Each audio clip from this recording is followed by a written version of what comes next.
You're watching How Leap. Let's learn how to forward a message on your iPhone.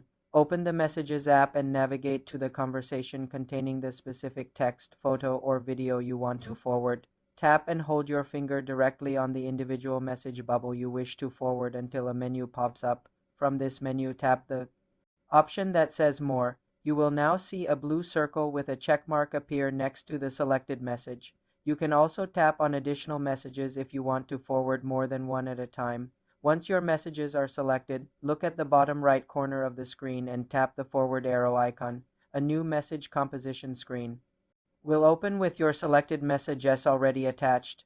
Now, in the To field at the top, type the name or phone number of the contact you want to forward the message to, or tap the plus icon to select a contact from your list. You can also add your own text above the forwarded content if you want to include a note. Finally, tap the upward arrow Send button to forward the message. The recipient will receive the message in a new conversation thread, clearly labeled as forwarded from you. For more simple computer tutorials, subscribe to the channel.